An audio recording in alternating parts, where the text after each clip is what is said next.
Hi everyone, welcome back to my art journaling channel. This is Michelle and I am working in my rainbow journal again. So I've explained to you in yesterday's video that I had this idea of recreating this journal but in a more Art by Marlene style. So I thought I'd do a quick little flip through of what I did in this one and I was trying to find some ideas as to how I will make this work. So I saw that I did create these little embellishment clusters all over my pages, and I remember one day my mom and I actually did a day of mass making these, which was really fun. I used very drippy and grungy kind of stenciling techniques in this one. I tore pages, splats, I drew faces and birds, and I made pockets. And it's just a very textural, lovely, lovely book to go through. It makes my heart so happy every time I go through it.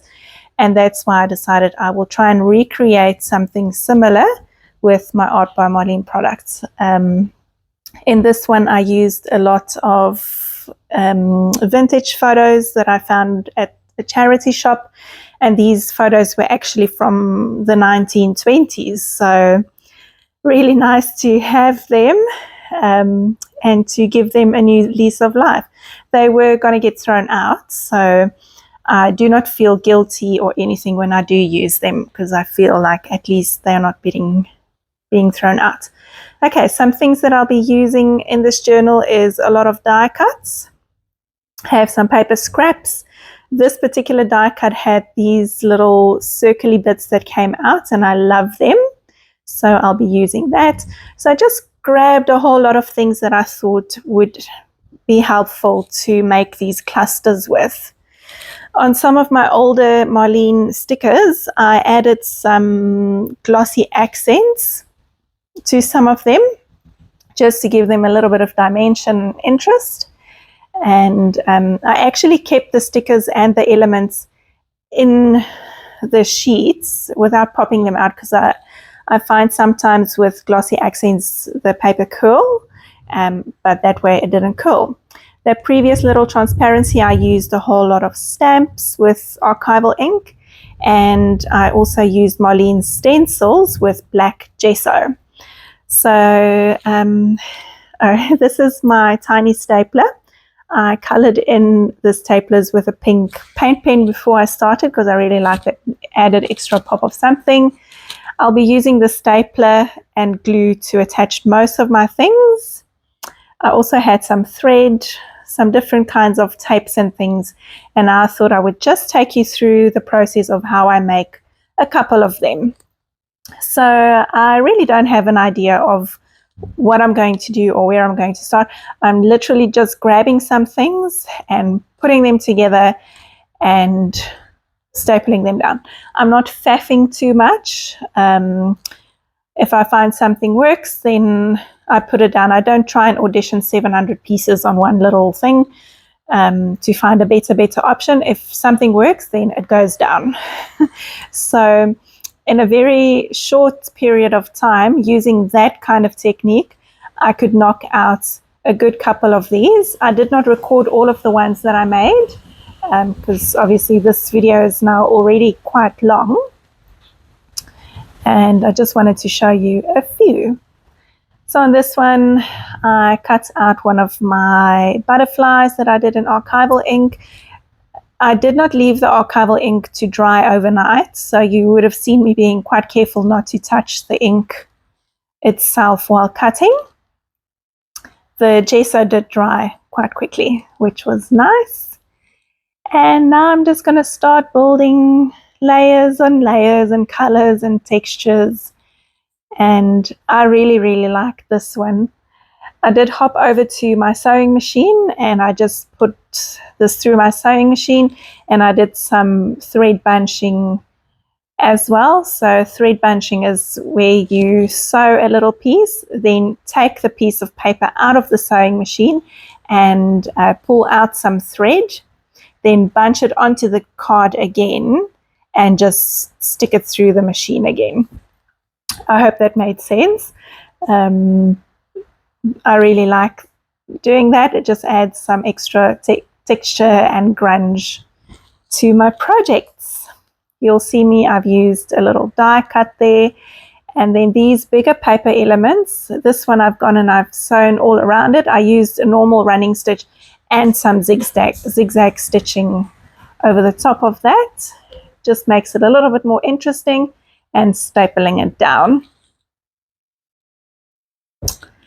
All right, next I'm using this bigger rainbow from Marlene. I've just got it on some extra packaging because that's what I had on hand. So just sticking it down, and I wanted to sew a little button on this one. So I found a cute little rainbowy one that matched the rainbow there, and I'm going to sew it on with cotton. And I also just did like a little dolphin stitch around the arch there, and I'm adding some black details. And that one's cute.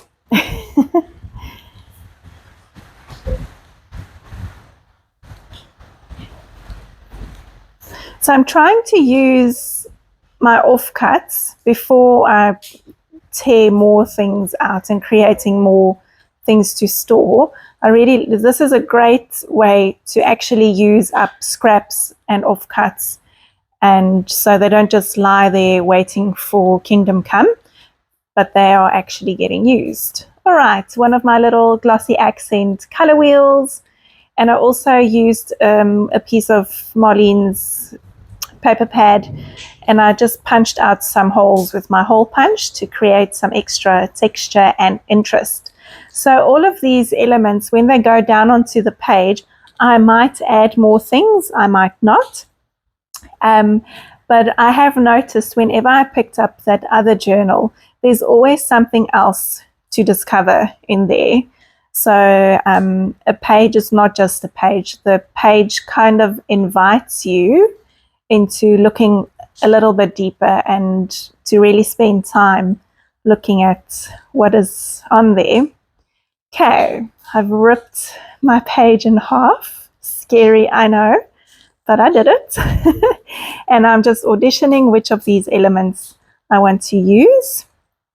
And I'm going to start by making a rainbow stripe all across the page. So I've got a couple of colors out. I'm taking a big brush and I'm just doing these rainbow slashes all around the page. And I've got a little piece of scrap paper that I'm just going to clean off my brush off. There's quite a lot of paint still left there. I would have hated to just wash it away. So I know that little scrap of paper will get used somehow or another. Okay, and again, before I start faffing about and going here and there and everywhere and trying different things, I'm just sticking things down. I've tried to make this journal look effortless. It's hard to explain. I want it to feel quite authentic and organic. So I try not to make things too perfect, if that makes sense. So I had this little man on a piece of card. Oh, the dotty paper that I've got there, the yellow one and the black and white one, I just made that myself. I had this little texture. It was from packaging, and it's got these dots, a dotty texture. I just dipped it into paint and stomped it out onto my paper. Okay, now I'm going in with some messy stenciling. It's got a really nice watercolory look, and the way I achieve that is I wet my sponge. I don't dry it out all the way. Then I pick up my paint with it, and when I'm pouncing my paint through the stencil, I'm actually putting quite a lot of pressure on because I want that water and that paint and the color to seep in underneath the stencil. So you still get the patterns of the stencil, but it's watercolory. I really, really like that effect. And this Deco Screen stencil of Marlene lends itself really, really well to that technique. I've got a little bit of stencil tape there that I just glued my flap back in. So first I was going to make a pocket, but then I decided, no, I think I'd like a flap better. And I've got one of my little embellishment clusters popped on there just with my stapler again. And now I'm just kind of looking for a quote. I wanted a quote to fill up that left side of that girl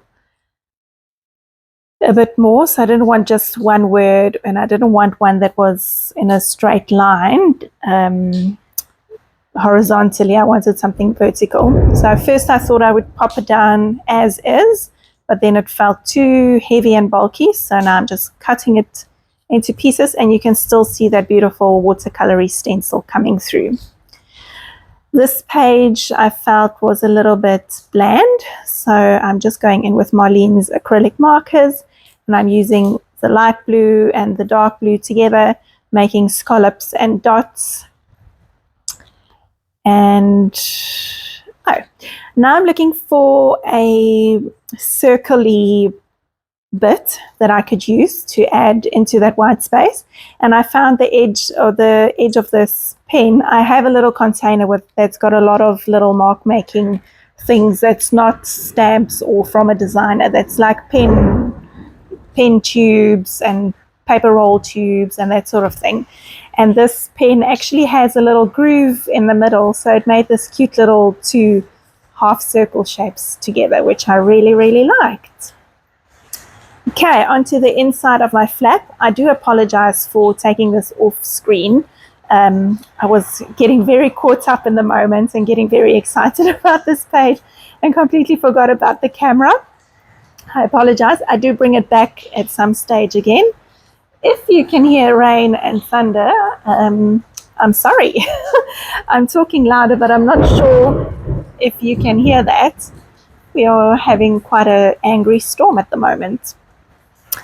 Okay, now I'm going to stick another one of my clusters down, and underneath I'm going to pop some thread. I've got black and a neon pink one, and I'm going into my little ruffle tray, and I'm going to stick that little ruffle onto the edge there.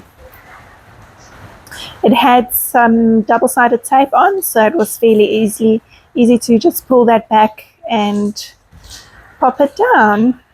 There we go. You'll see the green dots on that paper element is what I used from that one little die cut. Okay, title for this page is Here We Go Again, because here we go again with another one of these altered book journals. I really love it. I hope that you do too. I hope that I can inspire you a little bit to try and make your own version of this. So in the end, my whole book will act as a whole piece of art. So the pages, sometimes they can look a little bit unfinished, but in the end, when you look at the book as a whole, it all comes together. I found that was definitely the case with the previous one that I did. Is some pages I feel like I could add maybe a little something to complete it, but it really doesn't need it because the whole book is the piece of art. And I'm just journaling about this new journal that I started and how happy the previous one made me and how excited I am about using Marlene's products for this one. Quick dry so I don't stick my hand in there. And I'm going to color in all of the spaces in the words with a blue pen, drying it off again. And then, oh yes, I did color those little circly bits with yellow.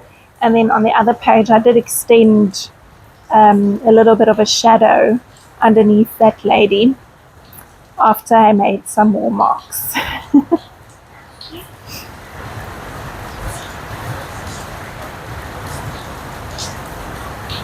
So again, with the mark making, I'm just trying to create that whimsical feel, that quirky nature of Marlene's products. because although this is not a normal journal page, I do still want the quirkiness of Marlene's things to shine through.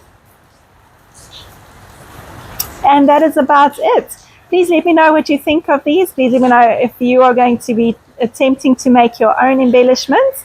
I love to hear from you, and I will chat to you again soon. Bye.